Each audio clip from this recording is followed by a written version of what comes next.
So the sonic boom is a very popular sound in the Star Wars franchise, and I really enjoyed it and I kind of wanted it because I'm making my own video game. I wanted to show kind of how the steps of how I got that specific sound. Of course, it's not the exact same, but we work with what we get. Okay, so we start off with a simple shotgun sound effect. We pitch it down 10 semitones, and then we add an envelope, and this is literally how the sound happens. So you're gonna want to copy these settings here, but as soon as I play this, we're already halfway there, which is really impressive actually. I was surprised how easy this sound was. This free plugin from Kilohertz is great because you get a bunch of other plugins along with it. Just a little bit of phaser on it. And then we go to a bus. We add a chrome verb, added some EQing, and then to stop it going through the roof here, just hardwall it. So now that we have the sound effect bounced and placed, we're gonna come over here and we're gonna transpose it down 6. That's what I liked. You can play around with it. Here's 8. Even higher.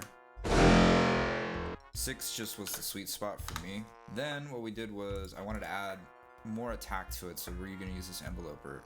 And this plugin actually is like night and day. This gives a little bit of that front end, which is really nice. Then we add another enveloper. Same thing. This one isn't as crazy. I don't even think this one's doing anything. Yeah, it's not doing anything. So we're going to go into the exact same bus we were before. You get your chrome verb, you get your EQ, and you get your bit crusher just to hold it. To give it more attack in the beginning, I added just 2 kick drums here. Just a filtered kick with an enveloper. Another filtered kick, but a more top end.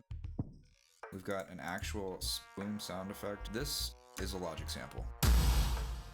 Same thing, hi-hat, Logic. These sound effects make this.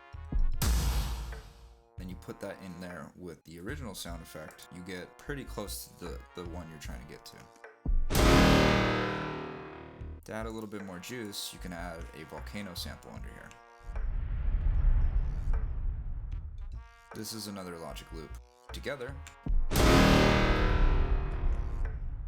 And that is how I made the sonic boom from Star Wars. Hopefully my video game will be done in like a couple of months. It's a lot harder than I thought to make just a simple video game.